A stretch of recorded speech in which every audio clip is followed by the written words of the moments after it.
એક સમાજશાસ્ત્ર પરિચય પ્રસ્તાવના સામાજિક વિજ્ઞાનમાં અનેક વિજ્ઞાનનો સમાવેશ થાય છે. તેમાંનું એક વિજ્ઞાન સમાજશાસ્ત્ર છે.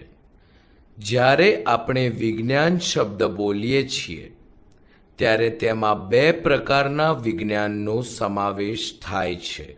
એક ભૌતિક કે પ્રાકૃતિક વિજ્ઞાન.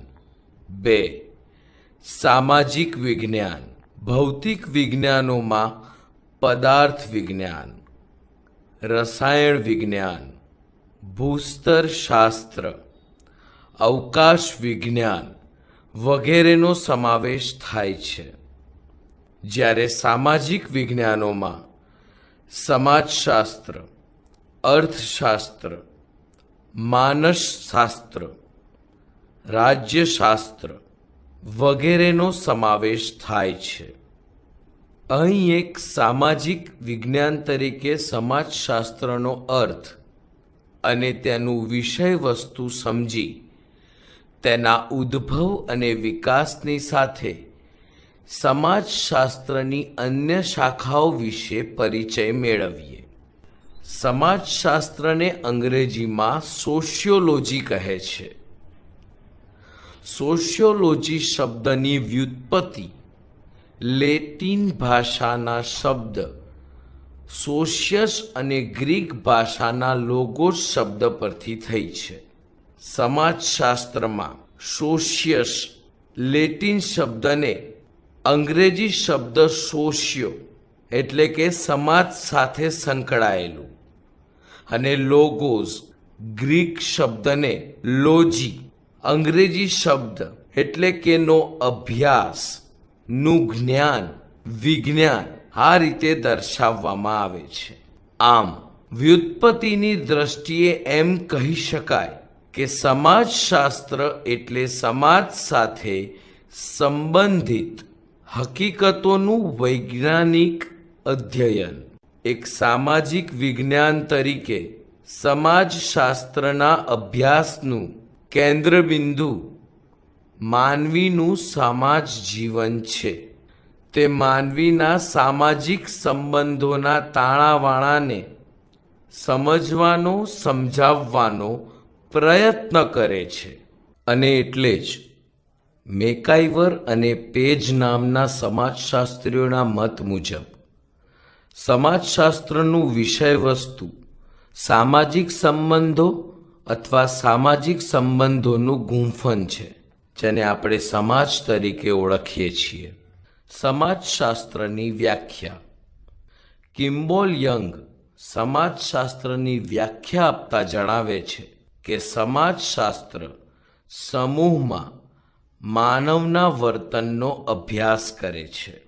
યંગ અને જ્હોન સ્ટુઅર્ટ મિલ સમાજશાસ્ત્રની વ્યાખ્યા આપતા જણાવે છે કે સમાજશાસ્ત્ર માનવ જીવનના સામાજિક પાસાઓનો વૈજ્ઞાનિક રીતે અભ્યાસ કરે છે. એચ.એમ. જોન્સનના મતે સમાજશાસ્ત્ર સામાજિક જૂથો, તેના આંતરિક સ્વરૂપ અથવા સંસ્થાના વિવિધ પ્રકારો, તેને ટકાવી રાખતી અને પરિવર્તન લાવતી પ્રક્રિયાઓ અને જૂથો વચ્ચેના સંબંધોનો અભ્યાસ કરે છે.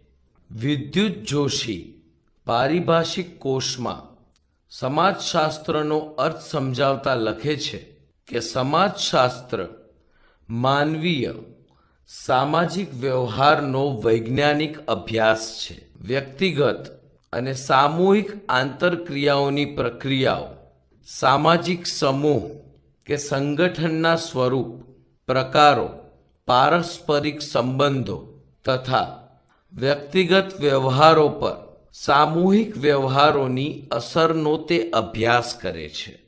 સમાજશાસ્ત્રના ઉદ્ભવ પૂર્વે વ્યક્ત થયેલું સમાજ અંગેનું ચિંતન.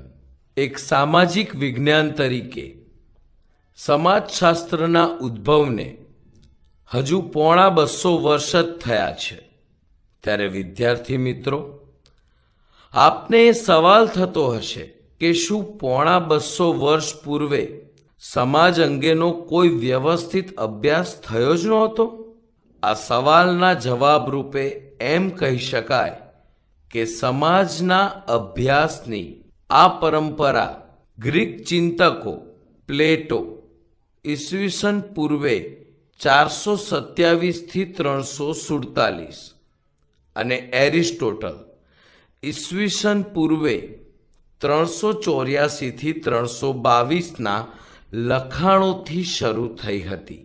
આ બંને વિદ્વાનોના મત મુજબ સમાજ એક સુગ્રથિત વ્યવસ્થા છે અને તે સામાજિક અસમાનતા અને શ્રમ વિભાજન પર આધારિત છે. 14મી સદીમાં ઇબ્ન ખાલ્દુન 1332 થી 1406 નામના વિદ્વાને આરબ જગતની રખડુ ટોળીઓ અને સ્થાયી ટોળીઓની તુલના કરી માનવ ઇતિહાસને ઉત્ક્રાંતિની પ્રક્રિયા તરીકે ઓળખાવી સામાજિક પરિવર્તનનો ખ્યાલ રજૂ કર્યો હતો. આ ઉપરાંત થોમસ હોબ્સ 1588 થી 1679, જ્હોન લોક 1632 થી 1704, વિકો 1668 થી 1744, મોન્ટેસ્ક્યુ 1689 થી 1715, રૂસો 1712 થી 1778, સેન્ટ સિમોન 1760 થી 1825 જેવા વિદ્વાનોએ માનવ સમાજ અને સામાજિક વ્યવસ્થા અંગે વિચારો વ્યક્ત કર્યા હતા. સમાજશાસ્ત્રનો ઉદ્ભવ પ્લેટોથી લઈ સેન્ટ સિમોન સુધીના અનેક વિચારકોએ સમાજ અંગેનું ચિંતન રજૂ કર્યું, પરંતુ એક સામાજિક વિજ્ઞાન તરીકે સમાજશાસ્ત્રનો ઉદ્ભવ 19મી સદીમાં પશ્ચિમ યુરોપમાં થયો. 18મી અને 19મી સદીમાં પશ્ચિમ યુરોપમાં આવેલા ઝડપી સામાજિક પરિવર્તનો, નવજાગૃતિ, ઇંગ્લેન્ડમાં થયેલી ઔદ્યોગિક ક્રાંતિ અને ફ્રાન્સની રાજ્ય ક્રાંતિ જેવા પરિબળોએ સમાજશાસ્ત્રના ઉદ્ભવના બીજ રોપ્યા. ઔદ્યોગિક ક્રાંતિને કારણે નવા નવા ઉદ્યોગો સ્થપાવા લાગ્યા અને શ્રમજીવી વર્ગના શોષણની સમસ્યા ઊભી થઈ. ફ્રાન્સમાં લુઈ રાજાઓની અન્યાયી શાસન વ્યવસ્થાને કારણે સામાજિક અવ્યવસ્થાની સ્થિતિ ઊભી થઈ. વળી નવી નવી વૈજ્ઞાનિક શોધખોળોને પરિણામે જુદા જુદા રાષ્ટ્રો એકબીજાના સંપર્કમાં આવવા લાગ્યા. આવી પરિસ્થિતિમાં વૈજ્ઞાનિક દ્રષ્ટિબિંદુથી સમાજના વસ્તુલક્ષી અભ્યાસની આવશ્યકતા ઊભી થઈ. ફ્રાન્સના વિદ્વાન દાર્શનિક ઓગસ્ટ કોન્તે સૌપ્રથમ વૈજ્ઞાનિક દ્રષ્ટિબિંદુથી સમાજને વસ્તુલક્ષી રીતે સમજવાનો પ્રયત્ન કર્યો. કુદરતની ઘટનાઓની જેમ સમાજમાં બનતી ઘટનાઓનો પણ વૈજ્ઞાનિક રીતે અભ્યાસ થઈ શકે છે એમ તેમને લાગ્યું અને સન 1830 થી 1842 દરમિયાન 6 ભાગમાં લખેલી પોઝિટિવ ફિલોસોફી નામની ગ્રંથ શ્રેણીમાં કોન્તે સમાજના વૈજ્ઞાનિક અભ્યાસ અંગેના વિવિધ સિદ્ધાંતો રજૂ કર્યા. સમાજ અંગેના પોતાના આ વૈજ્ઞાનિક અભ્યાસને કોન્તે સૌ પ્રથમ સામાજિક ભૌતિક શાસ્ત્ર એટલે કે સોશિયલ ફિઝિક્સ તરીકે ઓળખાવતા હતા, પરંતુ આ શીર્ષક પોતાના અભ્યાસ સાથે બંધ બેસતું ન લાગતા સન 1839માં તેમણે સામાજિક ભૌતિક શાસ્ત્રને બદલે સમાજશાસ્ત્ર એમ નવું નામ આપ્યું. આ કારણથી ઓગસ્ટ કોન્તને સમાજશાસ્ત્રના પિતા તરીકે ઓળખવામાં આવે છે. ઓગસ્ટ કોન્તથી શરૂ થયેલું સમાજશાસ્ત્ર ફ્રાન્સમાં ઇમાઇલ દુર્ખીમ, ઇંગ્લેન્ડમાં જ્હોન સ્ટુઅર્ટ મિલ અને હર્બર્ટ સ્પેન્સર, જર્મનીમાં કાર્લ માર્ક્સ અને વેબરના અભ્યાસોથી આગળ વધવા લાગ્યું. આરંભના સમયગાળામાં આ સૌ સમાજશાસ્ત્રીઓએ આપેલા અનન્ય પ્રદાનને કારણે તેઓ પ્રશિષ્ટ સમાજશાસ્ત્રી તરીકે જાણીતા થયા. આ સમાજશાસ્ત્રીઓના પ્રદાન દ્વારા કેવી રીતે સમાજશાસ્ત્રનો વિકાસ થયો અને સમાજશાસ્ત્રના અભ્યાસમાં કયા કયા મુદ્દાઓ સમાવી શકાય તે અંગે સમજ મેળવીએ. ઓગસ્ટ કોન્ત 1798થી 1857. ઓગસ્ટ કોન્તે પોઝિટિવ ફિલોસોફી અને પોઝિટિવ પોલાઇટી નામની બે ગ્રંથ શ્રેણીમાં સમાજની વ્યવસ્થા અને પ્રગતિના અભ્યાસ અંગેના વૈજ્ઞાનિક નિયમો રજૂ કર્યા. કોન્તના મતે સમાજે ઘડેલા નિયમો દ્વારા જ સમાજના વિવિધ ઘટકો વચ્ચે એકતા ઊભી થાય છે અને એ જ ખરા અર્થમાં સામાજિક વ્યવસ્થા છે. જો સામાજિક વ્યવસ્થાને ટકાવી રાખનારા નિયમોનો જ અભાવ હોય તો સમાજમાં અસ્થિરતા સર્જાય અને સામાજિક વ્યવસ્થાના વિઘટનને તથા સામાજિક મૂલ્યોના પતનની પરિસ્થિતિ નિર્માણ પામે.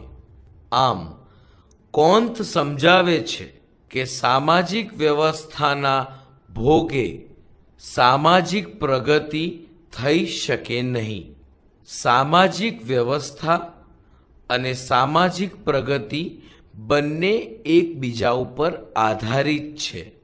વળી કોન્તે ધાર્મિક સ્તર, આધિભૌતિક સ્તર અને પ્રત્યક્ષ સ્તર એમ 3 સ્તર દ્વારા તબક્કાવાર સામાજિક વ્યવસ્થાની પ્રગતિનું વર્ણન રજૂ કર્યું છે.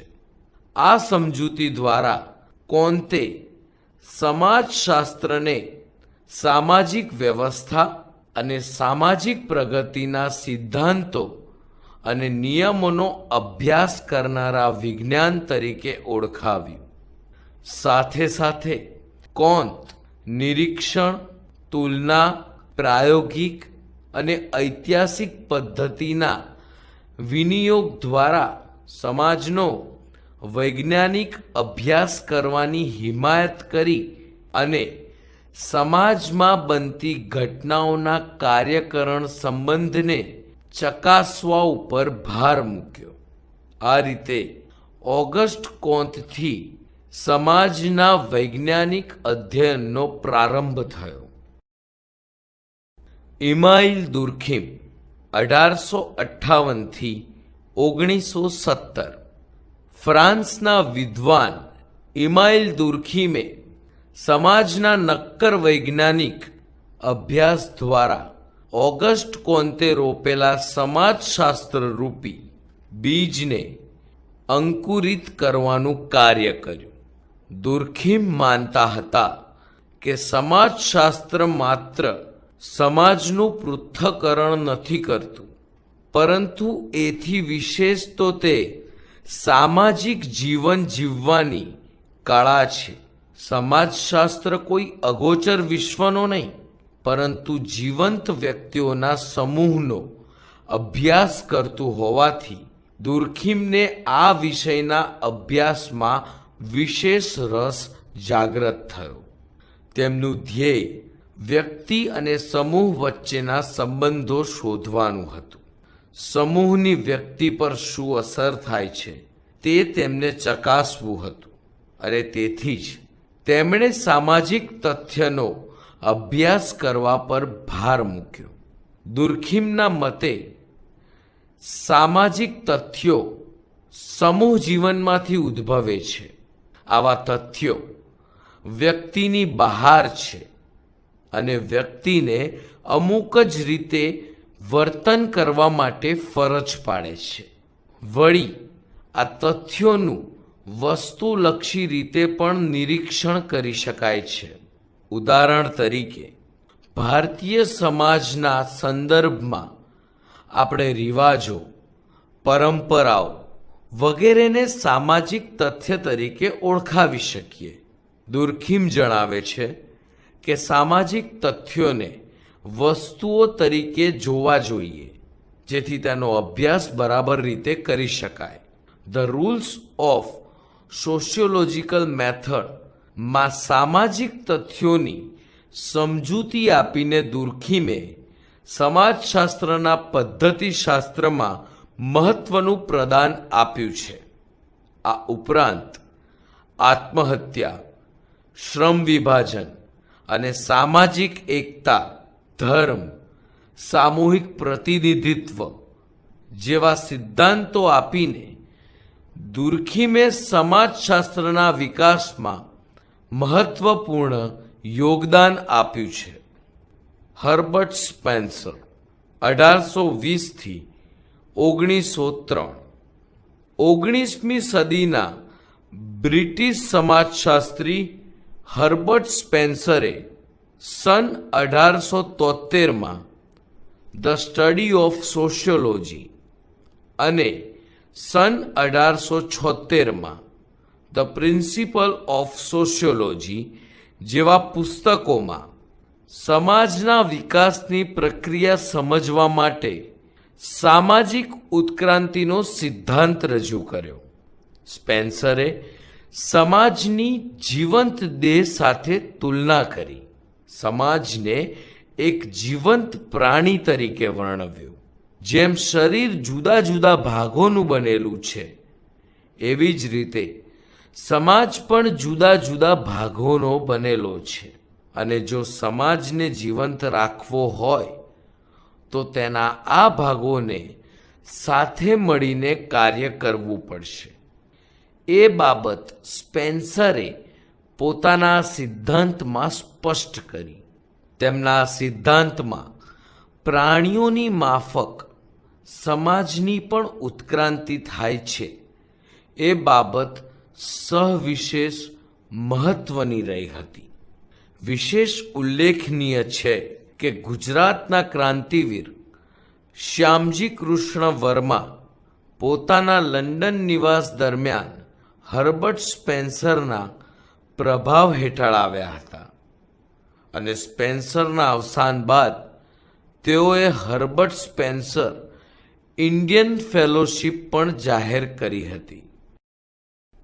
કાર્લ માર્ક્સ 1818 થી 1883 જર્મનીના વિદ્વાન કાર્લ માર્ક્સ સમાજશાસ્ત્રમાં સંઘર્ષવાદી અને સમાજવાદી વિચાર શાખાના પ્રણેતા મનાય છે. માર્ક્સ સૌપ્રથમ એવા વિચારક હતા જેમણે ઐતિહાસિક ઘટનાઓ પર આર્થિક પરિસ્થિતિઓનો પ્રભાવ હોય છે એ વાત પર ભાર મૂક્યો હતો.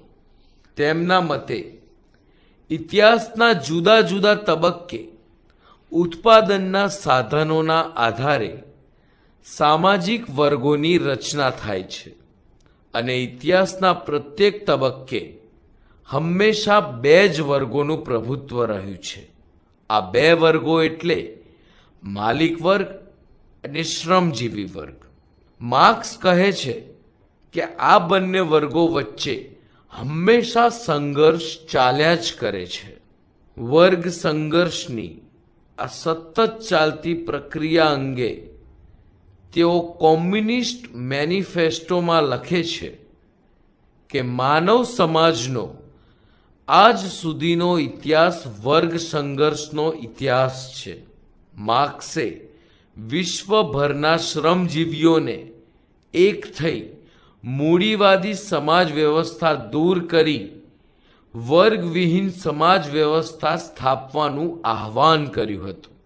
તેમણે લખેલું દાસ કેપિટલ પુસ્તક આજે પણ એટલું જ લોકપ્રિય છે. કાર્લ માર્ક્સના વિચારો સમાજશાસ્ત્ર ઉપરાંત અર્થશાસ્ત્ર, રાજ્યશાસ્ત્ર, તત્વજ્ઞાન જેવા સામાજિક વિજ્ઞાનોમાં પણ વિશેષ મહત્વના રહ્યા છે. મેક્સ વેબર 1864 થી 1920 માનવીના સામાજિક વર્તનને સમજાવવામાં જર્મનીના મેક્સ વેબરનું નામ જાણીતું છે. વેબરના મતે સમાજશાસ્ત્રનું મુખ્ય અભ્યાસ વસ્તુ સામાજિક ક્રિયા છે અને સમાજશાસ્ત્રને વિજ્ઞાન તરીકેનો દરજ્જો આપવામાં તે નિર્ણાયક ભાગ ભજવે છે. આથી જ તેઓ સમાજશાસ્ત્રને સામાજિક ક્રિયાની અર્થપૂર્ણ સમજ આપતા શાસ્ત્ર તરીકે ઓળખાવે છે. વેબરે આપેલી આદર્શ પ્રકાર પદ્ધતિ સામાજિક સંશોધનમાં વિશેષ ઉપયોગી પુરવાર થઈ છે.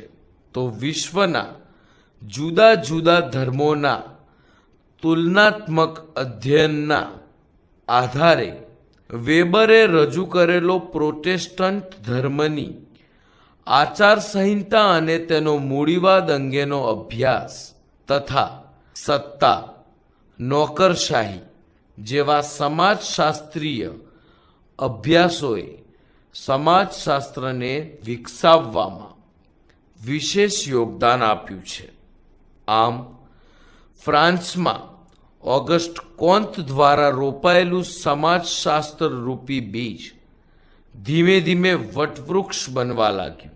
યુરોપ ઉપરાંત અમેરિકા અને ઇંગ્લેન્ડમાં તેનો ખૂબ જ ઝડપથી વિકાસ થવા લાગ્યો. સન 1876માં અમેરિકાના યેલ વિશ્વવિદ્યાલયમાં વિલિયમ ગ્રેહામ સન્મરના પ્રયત્નથી સૌપ્રથમ સમાજશાસ્ત્રનું અધ્યયન અને અધ્યાપન કાર્ય શરૂ થયું. સન 1890માં યુનિવર્સિટી ઓફ કેન્સાસમાં એલિમેન્ટ્સ ઓફ સોશિયોલોજી એટલે કે સમાજશાસ્ત્રના તત્વો શીર્ષક સાથે સમાજશાસ્ત્રનો અભ્યાસક્રમ શરૂ થયો. તો યુરોપમાં સન 1895માં યુનિવર્સિટી ઓફ બોર્ડેક્સ જર્મનીમાં ઇમાઇલ દુર્ખીમના પ્રયત્નથી સમાજશાસ્ત્રનું અધ્યયન અધ્યાપન કાર્ય શરૂ થયું. ભારતમાં સમાજશાસ્ત્રનો વિકાસ ભારતમાં સન 1914થી સૌપ્રથમ મુંબઈ વિશ્વવિદ્યાલયમાં અનુસ્નાતક કક્ષાએ સમાજશાસ્ત્રનું અધ્યાપન કાર્ય શરૂ થયું. બ્રિટનના જાણીતા સમાજશાસ્ત્રી અને નગર નિયોજનના અભ્યાસી પેટ્રિક ગિડ્સના અધ્યક્ષપદે આ જ યુનિવર્સિટીમાં સમાજશાસ્ત્રનો અનુસ્નાતક વિભાગ શરૂ થયો. સન 1924માં જાણીતા સમાજશાસ્ત્રી ડૉક્ટર ગોવિંદ સદાશિવ ગુર્યે આ વિભાગના અધ્યક્ષ થયા. સન 1952માં સ્થપાયેલી ઇન્ડિયન સોશિયોલોજીકલ સોસાયટીના પ્રેરણા સ્ત્રોત તરીકે અને સોશિયોલોજીકલ બુલેટિનના મુખ્ય સંપાદક એવા ગુર્યેએ ભારતમાં સમાજશાસ્ત્રના વિકાસની એક નવી કેડી કંડારી હતી. ગુર્યેએ કરેલા અભ્યાસો અને તેમણે તૈયાર કરેલી સમાજશાસ્ત્રના વિદ્યાર્થીઓની પેઢીને કારણે મુંબઈ વિશ્વવિદ્યાલય ભારતમાં સમાજશાસ્ત્રના અભ્યાસનું કેન્દ્ર બન્યું. 1917માં કોલકાતા વિશ્વવિદ્યાલયમાં વૃજેન્દ્રનાથ શીલના પ્રયત્નોથી અર્થશાસ્ત્રની સાથે સમાજશાસ્ત્રનું અધ્યાપન કાર્ય શરૂ થયું. તો લખનૌ વિશ્વવિદ્યાલયમાં રામાકમલ મુખર્જી અને ડીપી મુખર્જીએ અને પુણે વિશ્વવિદ્યાલયમાં ઈરાવતી કર્વેએ સમાજશાસ્ત્રના વિકાસમાં મહત્વની ભૂમિકા ભજવી. ભારતમાં જુદા જુદા સમાજશાસ્ત્રીઓએ સમાજશાસ્ત્રના વિકાસમાં મહત્વનું પ્રદાન કર્યું છે. જેમ કે M.N. Srinivas, S.B. Dube, A.R. Desai, D P. Mukherjee, David Hardman, Yogendra Singh, A.M. Shah વગેરે. ગાંધીજી અને બાબા સાહેબ આંબેડકર જેવા સમાજ સુધારકો અને સમાજ ચિંતકોએ પણ ભારતીય સમાજને વૈજ્ઞાનિક રીતે સમજવાનો પ્રયત્ન કર્યો છે. વળી Indian council of social science research ICSSR અને UGC દ્વારા સામાજિક સંશોધન માટે નાણાકીય મદદ પ્રાપ્ત થતાં સમાજશાસ્ત્રીય સંશોધનોને પણ વેગ મળ્યો. ભારતના અન્ય વિશ્વવિદ્યાલયોની જેમ ગુજરાતના વિવિધ વિશ્વવિદ્યાલયો તેમજ ગુજરાત વિદ્યાપીઠમાં સ્નાતક અને અનુસ્નાતક કક્ષાએ સમાજશાસ્ત્રનું અધ્યયન અને અધ્યાપન કાર્ય થઈ રહ્યું છે. આ ઉપરાંત મેડિકલ, નર્સિંગ જેવા અભ્યાસક્રમોમાં પણ સમાજશાસ્ત્ર એક વિષય તરીકે શીખવવામાં આવી રહ્યો છે. આ ઉપરાંત સુરત ખાતે IP દેસાઈએ સ્થાપેલી સેન્ટર ફોર સોશિયલ સ્ટડીઝ નામની સંસ્થા ગુજરાતમાં સર્જનાત્મક સામાજિક સંશોધનને વેગ આપી રહી છે. આ જ સંસ્થાના અર્થાત નામના સામાયિકે ગુજરાતના સંશોધકોના સંશોધન લેખો પ્રકાશિત કરી તેમની સંશોધન વૃત્તિને પ્રોત્સાહન પૂરું પાડ્યું છે. ગુજરાતમાં સમાજશાસ્ત્રના વિકાસમાં N.A. થુથી, IP દેસાઈ, અક્ષયકુમાર દેસાઈ, નીરા દેસાઈ, તારાબેન પટેલ, A.M. શાહ વગેરેનું યોગદાન ઉલ્લેખનીય રહ્યું છે. શાસ્ત્રનું વિષય ક્ષેત્ર. અહીં વિષયની સાથે સંકળાયેલો ક્ષેત્ર શબ્દ આપણને સમાજશાસ્ત્ર વિષયની ચોક્કસ હદ સીમા નક્કી કરી આપે છે. આ નિયત કરવામાં આવેલી સીમારેખામાં જે બાબતોને સમાવવામાં આવે છે તે જ સમાજશાસ્ત્રનું વિષય વસ્તુ છે. આ રીતે જોતા અન્ય સામાજિક વિજ્ઞાનોની જેમ સમાજશાસ્ત્રને પણ પોતાનું આગવું વિષય ક્ષેત્ર અને વિષય વસ્તુ છે. મૂળભૂત રીતે સામાજિક સંબંધો અને સામાજિક સંસ્થાઓનો અભ્યાસ કરતું સમાજશાસ્ત્ર આપણી આસપાસના અનેકવિધ સામાજિક પાસાઓને આવરી લે છે. તેમાં ખાસ કરીને સમાજનું સાતત્ય જાળવતા અને તેમાં પરિવર્તન લાવતા પરિબળોને સમજાવે છે. સમાજશાસ્ત્રના વિષયવસ્તુમાં સમાજ જીવનના મૂળભૂત એકમો, પાયાની સામાજિક સંસ્થાઓ, પ્રક્રિયાઓ અને સમસ્યાઓનો સમાવેશ થાય છે. એલેક્સ ઇન્કલિસ નામના વિદ્વાને તેનું વિસ્તૃત વર્ણન રજૂ કર્યું છે. અહીં આપણે સમાજશાસ્ત્રના અભ્યાસ વસ્તુને નીચે મુજબ સમજી શકીએ. અ. સમાજના મૂળભૂત એકમોનો અભ્યાસ. 1. સમાજમાં વ્યક્તિઓ વચ્ચેના સંબંધો, આંતરક્રિયા, સામાજિક ધોરણો, સામાજિક દરજ્જા અને સામાજિક ભૂમિકા, સામાજિક માળખું, સંસ્કૃતિ વગેરેનો અભ્યાસ. 2. સામાજિક સમૂહો, તેના પ્રકારો અને લક્ષણો અને સમૂહો વચ્ચેના આંતરસંબંધો. 3. સમુદાયો, ગ્રામ સમુદાય, નગર સમુદાય, આદિવાસી સમુદાય. 4. સામાજિક મંડળો અને સંગઠનો. 5. સમાજની વસ્તી વિષયક લાક્ષણિકતાઓ. બ. પાયાની સામાજિક સંસ્થાઓનો અભ્યાસ. 1. કુટુંબ અને સગાઈ સંબંધો. 2. આર્થિક વ્યવસ્થાઓ, વેપાર વાણિજ્ય, ઔદ્યોગિક સમૂહો, વ્યાવસાયિક જૂથો વગેરે. 3. રાજકીય સંસ્થાઓ, સરકાર, રાજકીય પ્રશ્નો, ધારાસભા, પંચાયત વગેરે. 4.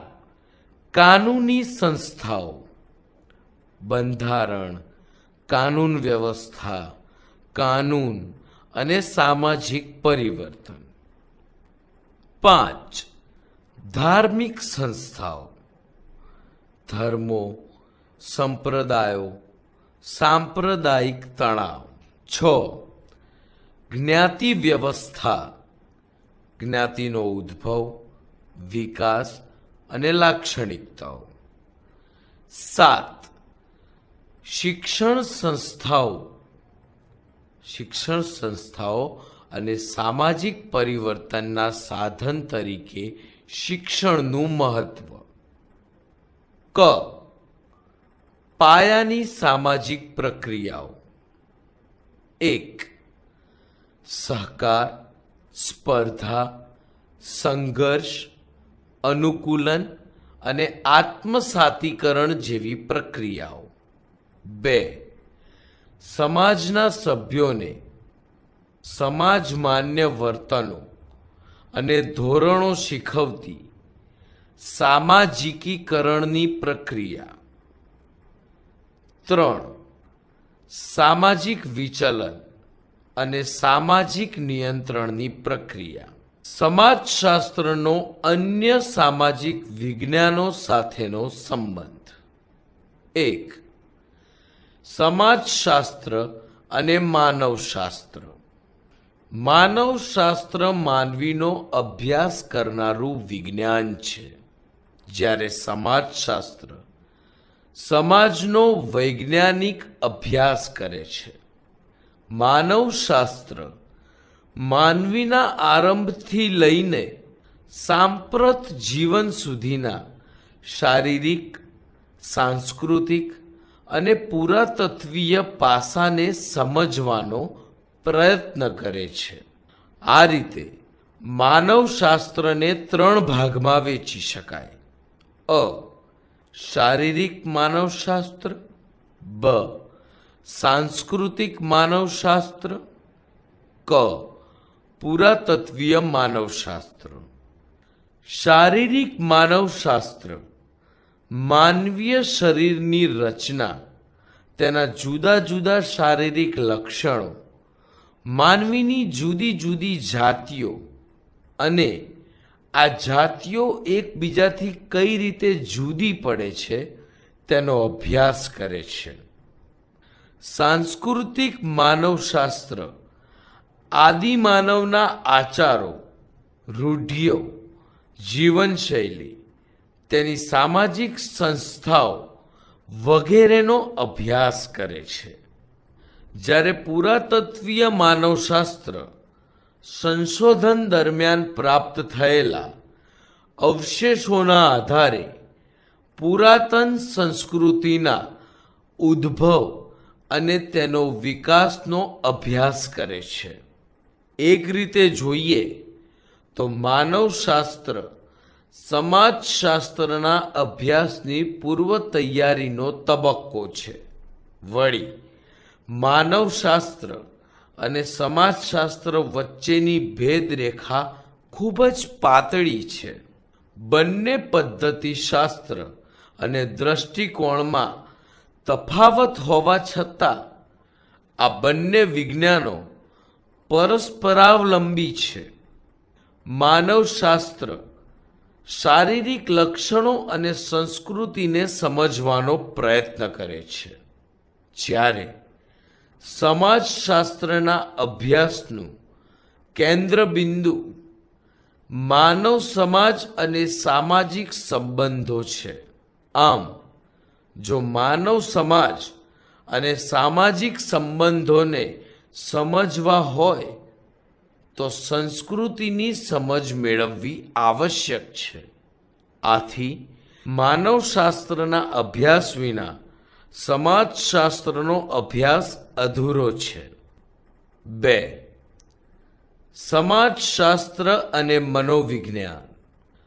મનોવિજ્ઞાન વ્યક્તિના વર્તનનો અભ્યાસ કરતું શાસ્ત્ર છે. સમાજલક્ષી મનોવિજ્ઞાન સમાજ અને જૂથમાં રહેતી વ્યક્તિના વર્તનો અથવા વ્યક્તિનો તેના જૂથ જીવન, જૂથ ધોરણો, મૂલ્યો, ધ્યેયો વગેરેના સંદર્ભમાં અભ્યાસ કરે છે. સમાજશાસ્ત્ર સમાજનો અભ્યાસ કરે છે. તે જુદા જુદા જૂથોની રચના અને કાર્યો તપાસે છે. જુદા જુદા જૂથો વચ્ચેના પારસ્પરિક સંબંધો, સમાજમાં આવતું પરિવર્તન વગેરેનો અભ્યાસ કરે છે. મનોવિજ્ઞાન વ્યક્તિનો અભ્યાસ કરે છે અને સમાજશાસ્ત્ર સમાજ કે જૂથનો અભ્યાસ કરે છે. બંને વિજ્ઞાનો વચ્ચે તફાવત અને પરસ્પરાવલંબન પણ જોવા મળે છે. મનોવિજ્ઞાન વ્યક્તિના સંગઠિત થયેલ વર્તન, તેના શારીરિક, માનસિક અને વ્યક્તિગત અનુભવોની સંયુક્ત અસર દ્વારા ઘડાયેલ વર્તનનો અભ્યાસ કરે છે. વ્યક્તિ, સમાજ અને જૂથ એકબીજા સાથે સંકળાયેલા છે. આથી તેમનો અભ્યાસ કરતા મનોવિજ્ઞાન અને સમાજશાસ્ત્ર પરસ્પર સંબંધ ધરાવે છે. આ બંને સામાજિક વિજ્ઞાનો એકબીજા પાસેથી માહિતીની આપ-લે કરે છે. સમાજશાસ્ત્ર વ્યક્તિ, વ્યક્તિત્વ વગેરેના અભ્યાસમાં મનોવિજ્ઞાન પાસેથી માહિતી મેળવે છે, જ્યારે મનોવિજ્ઞાન વ્યક્તિના વર્તનને સમજવા જૂથને ધ્યાનમાં રાખે છે. આથી જૂથ અંગેની માહિતી તે સમાજશાસ્ત્ર પાસેથી મેળવે છે. સમાજશાસ્ત્ર અને મનોવિજ્ઞાન સમાજલક્ષી મનોવિજ્ઞાનના ક્ષેત્રમાં ગાઢ રીતે સંકળાયેલા છે. આ ઉપરાંત કેટલાક સમાન અભ્યાસ પ્રશ્નો જેવા કે વલણો, લોકમત, ટોળું વગેરેના અભ્યાસમાં બંને સામાજિક વિજ્ઞાનો વચ્ચે કોઈ તફાવત રહેતો નથી. 3. સમાજશાસ્ત્ર અને અર્થશાસ્ત્ર. માનવીના આર્થિક સંબંધોને સમજવા એ અર્થશાસ્ત્રનું મુખ્ય ધ્યેય છે. વસ્તુની ઉત્પત્તિ, તેનું વિતરણ, વિતરણના વિવિધ પ્રકારો, તેમાં આવતા પરિવર્તનો, વસ્તુની માંગ, તેનો પુરવઠો વસ્તુનું મૂલ્ય, રાષ્ટ્રીય આવક, આર્થિક સંગઠનોનો ઉદ્ભવ, વિકાસ, તેના લાભ ગેરલાભ જેવી બાબતો અર્થશાસ્ત્રના અભ્યાસ સાથે સંકળાયેલી છે. જ્યારે સમાજશાસ્ત્રના અભ્યાસનું કેન્દ્રબિંદુ સામાજિક સંબંધો છે. સમાજમાં બનતી ઘટનાઓને સમાજશાસ્ત્રીય દ્રષ્ટિબિંદુથી ચકાસવી એ સમાજશાસ્ત્રનું ધ્યેય છે. આ બંને સામાજિક વિજ્ઞાનોમાં વિષય ક્ષેત્ર અને અભિગમની બાબતમાં ભિન્નતા હોવા છતાં તે બંને એકબીજા સાથે સંકળાયેલા છે. માનવીની આર્થિક ક્રિયા તે જે સમાજમાં રહે છે એ સમાજમાં જ ઉદ્ભવે છે અને વિકસે છે. એટલે એમ કહી શકાય કે સમાજ આર્થિક ક્રિયાઓથી અને આર્થિક ક્રિયાઓ સમાજથી પ્રભાવિત થાય છે. વળી બેકારી, ગરીબી, વસ્તી વૃદ્ધિ જેવી સમસ્યાઓનો અભ્યાસ બંને સામાજિક વિજ્ઞાનો કરે છે. જો કે બંનેનો દ્રષ્ટિકોણ અલગ અલગ છે. અર્થશાસ્ત્ર બેકારી માટે કયા કયા આર્થિક પરિબળો જવાબદાર છે તે જાણવાનો પ્રયત્ન કરે છે, જ્યારે સમાજશાસ્ત્ર બેકારીના સામાજિક પાસાઓને સમજવા તરફ પોતાનું ધ્યાન કેન્દ્રિત કરે છે. પરંતુ એક વાત સ્પષ્ટ છે કે માનવીના આર્થિક જીવનને સમજવા માટે તેની સામાજિક પ્રવૃત્તિઓને અને સામાજિક પ્રવૃત્તિઓને સમજવા માટે તેની આર્થિક પ્રવૃત્તિઓને સમજવી જરૂરી છે. આ અર્થમાં બંને સામાજિક વિજ્ઞાનો એકબીજાને મદદરૂપ બને છે. 4. સમાજશાસ્ત્ર અને રાજ્યશાસ્ત્ર. રાજ્યશાસ્ત્ર સત્તાનું સર્જન, ઉપયોગ અને તેની વહેંચણીનો અભ્યાસ કરે છે.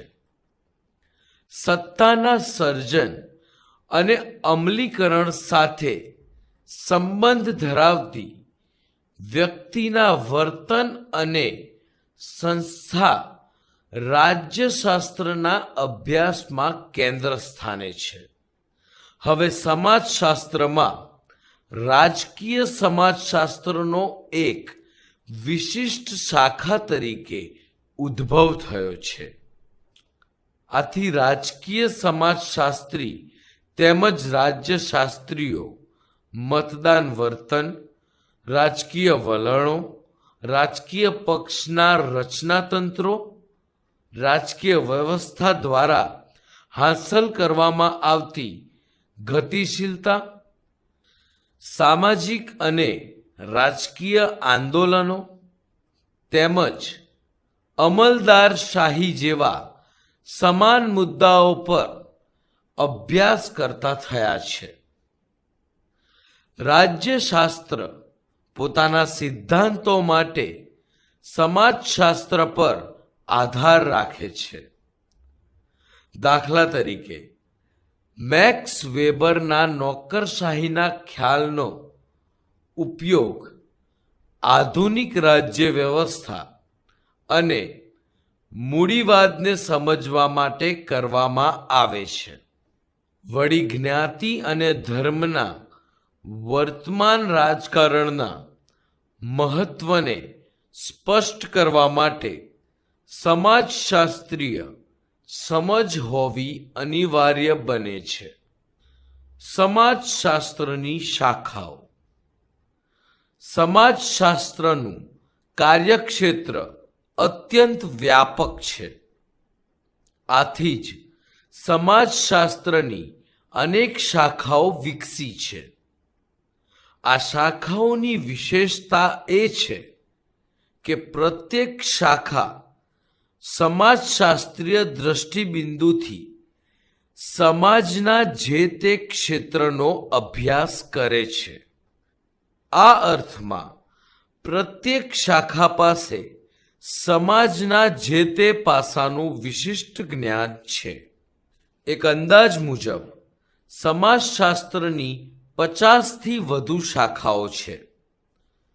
સમાજશાસ્ત્રની આ શાખાઓમાં ગ્રામીણ સમાજશાસ્ત્ર, નગર સમાજશાસ્ત્ર, કુટુંબનું સમાજશાસ્ત્ર, શિક્ષણનું સમાજશાસ્ત્ર, પ્રાદેશિક સમાજશાસ્ત્ર, ઔદ્યોગિક સમાજશાસ્ત્ર, જ્ઞાનનું સમાજશાસ્ત્ર, તબીબી સમાજશાસ્ત્ર, સામાજિક માનવશાસ્ત્ર, સમાજલક્ષી મનોવિજ્ઞાન, ધર્મનું સમાજશાસ્ત્ર, સ્ત્રીઓનું સમાજશાસ્ત્ર, સાહિત્યનું સમાજશાસ્ત્ર, વિકાસનું સમાજશાસ્ત્ર, યુવાનોનું સમાજશાસ્ત્ર, કાનૂનનું સમાજશાસ્ત્ર વગેરેનો સમાવેશ થાય છે. ભારતમાં સમાજશાસ્ત્રના વિકાસમાં આ તમામ શાખાઓનું વિશિષ્ટ યોગદાન રહ્યું છે.